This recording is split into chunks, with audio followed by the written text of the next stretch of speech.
Hey, what's up everybody? Welcome back to Spiggs Gaming, and today I'm going to be reacting to another Halo lore video. This one is about the Elite Shipmaster's long history with the Flood. So I was kind of, looking around seeing what kind of a lore video I would want to do, and this one kind of appealed to me not only because, the Shipmaster, we kind of hate him in the beginning of the game, and then we kind of learn to love him, especially in the third game. And then but we never really learned that much about him, so I'm very intrigued. So let's go into it. What is it? That stench. I've smelled it before. Hey guys, welcome back. I am excited because today we are talking about an elite who I believe to be the most underrated character in the entirety of Halo. The Shipmaster, Artas Badoom, also known as Halfjaw. He's one of my favourite characters ever in Halo for a number of reasons, but what we're covering today has to be one of the biggest ones. This is Artas Badoom's long, detailed history with the Flood. During the Battle of Alpha Halo and also the events of Halo Combat Evolved, Artas served as an elite Spec Ops commander, serving the Arbiter's fleet of Particular Justice, the fleet that followed the Pillar of Autumn from Reach to the Halo. He was in command of every single Special Operations unit within the fleet that was deployed on the Ring. However, neither him nor his closest warriors had ever done battle on the Ring, despite them really wanting to. Within the Arbiter's fleet was an agricultural ship, the Infinite Succor, which supplied the fleet with most of its food and nourishment, and stationed on board the ship was a holy prophet, the Minister of Etiology. However, this crucial supply ship had mysteriously gone dark, believed to be boarded by humans, maybe even the demon. When the Arbiter learned of the ship's status, he needed to act, and he needed to act fast. So he summoned none other than his most valued warrior to go and investigate, Artas Badoom. Artas then gathered his most elite warriors, including a sub-commander by the name of Bero Kusavai, a legendary Sangheili believed to be one of, if not the greatest, energy swordsmen to ever exist, a very close confidant of Artas. The Spec Ops crew embarked onto the Succor in their Phantom, and when they arrived in the hangar bay, what they found confused them. It was known that 8 grunts were killed there, but all that remained were smeared trails of grunt blood, leading through the blast doors. As far as the Covenant were aware, humans had no interest in the dead, or at least they hadn't before, but they followed the blood nonetheless, until they reached the mangled remains of engineers, which only served to heighten the team's confusion. This was unlike anything the humans had ever done before. It wasn't their killing methodology. It was way too barbaric and violent. As they continued to move through the ship, their confusion levels only rose. They reached the ship's hunting preserve, supposed to be teeming with animals to hunt, yet all their senses picked up on was one creature, believed to be some sort of parasitic infestation. Upon investigation, they were attacked by a hulking, disturbed creature, unlike anything they'd ever seen before, and were then assaulted by more creatures, smaller yet larger in number. After some fighting, Artas ordered his elites to switch their swords, and they began cutting through the foes as they came, using their personal energy shields to deflect some of the bullets the beasts fired. Eventually, they were overwhelmed, and they fell back through the blast door, where they tried to initiate the ship's self-destruct system, but to no avail. It turned out that the Prophet on board was blocking Artas from accessing any of the ship's systems, in fear that he and his troops were infected, and that he would use the systems to attack the Covenant, and then help this strange parasite spread across the galaxy. What's To the block Flood? them, he demanded that he and his crew made it to the medical bay, so the Prophet himself could personally see for sure that none of them were touched by the parasite. So the team then fought their way to the medical bay, their numbers however dwindling in the process. On the way there, Artas ordered Bero to overload a plasma battery, which effectively destroyed many of the infected on their tail. When they made it to the medical bay, they were scanned to the Prophet's approval, and he revealed he was locked inside a secret security room, one level down. There, the Minister revealed what they were truly dealing with: the Flood, an ancient parasite that was actually present in some of the Covenant's religious scriptures, and one of the many hurdles they had to pass to begin the great journey. Yeah. We also discovered that the Flood on board was searching for the engineering room, where they could gain access to the ship's slipspace engine and use it to begin spreading across the galaxy.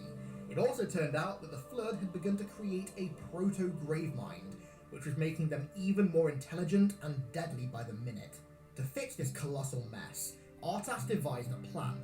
Bero was to take the remaining grunts and 3 elites to the hangar and signal to their Phantom to pick them up, while he would take the remaining 4 elites to engineering and activate the slipspace drive, with a course plotted directly into the sun.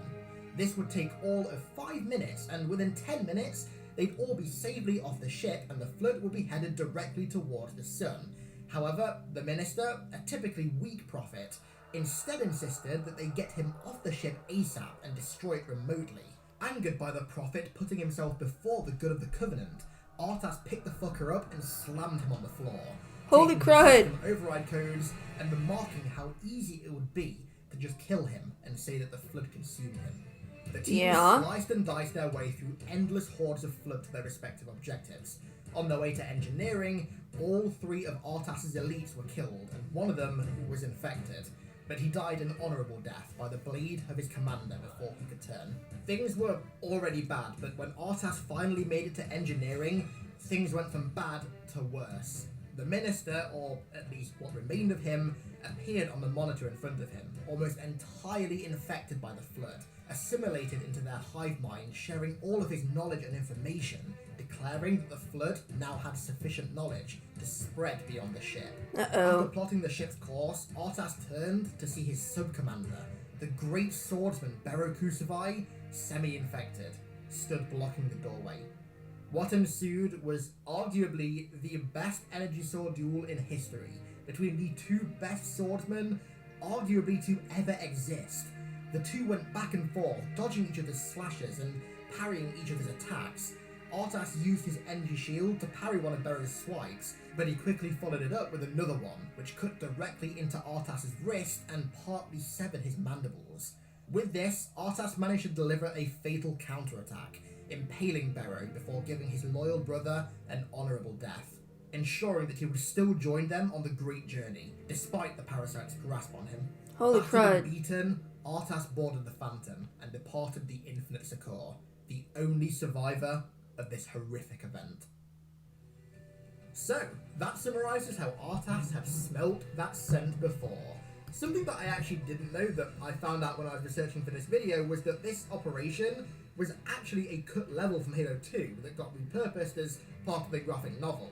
I mean, it's pretty similar in theme to the gas mine missions, Arbiter and Oracle, so I'm assuming that it ended up getting repurposed as those, but it still would have been pretty cool in Halo 2 to have an almost flashback mission to the events of CE, but from a different perspective, to actually see this happen in-game. But either way, I'm really happy that we eventually got this story told in some form, because Halo 2 alone made Artas one of my favourite Halo characters of all time, and this story only enhanced that. We seriously need him back alongside Arbiter in Halo Infinite. Like, God, the things I would do to get this character back. Just, if he does come back, please don't recast him. His voice is so fucking cool and, dare I say, iconic. It would be a real shame to lose it.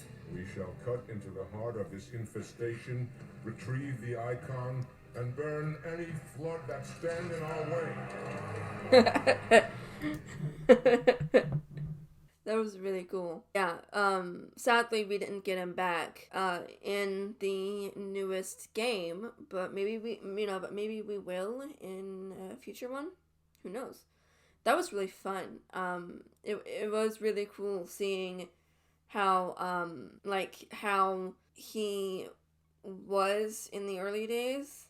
That was really cool, and for him to give his friend the honorable death, that must have been hard on him to have to do that. And I cannot believe he just picked up the prophet and just that's so cool. That is so cool. But I don't get why, because I'm wrapping my head around is that that stuff with him took place during like Halo CE, and that was obviously before Halo 2, and then all of that stuff that went on in that game. So one thing that like kind of doesn't make sense is that if he kind of knew that, hey, this prophet is being a jerk and he's putting his needs above the entire covenants, then why would he not at least have a little bit of pause with the other 3 prophets? You know, it's like, why wouldn't he kind of a little bit of pause there? And, you know, like, for what we were told, there was nothing there. You know, like, he didn't have any second thoughts or anything, but then he did eventually join the Arbiter, join the humans, joined the human side, the UNSC side in the war, and then they all became victorious. But I kind of let you know about like what his thoughts were on everything. So everybody, that is it for today's video. If you guys enjoyed it, then be sure to smash the like button because it'll help out the channel tremendously. Comment down below about what you thought, and if you have any other reaction videos, video game related, that you guys would like me to do, I would gladly do them. Subscribe if you haven't already, and hit the bell icon to get notified whenever I post videos, so you do not miss me playing any more video games or doing any more reactions. Hope you guys enjoyed the video, and I'll see you guys soon. Bye, everybody.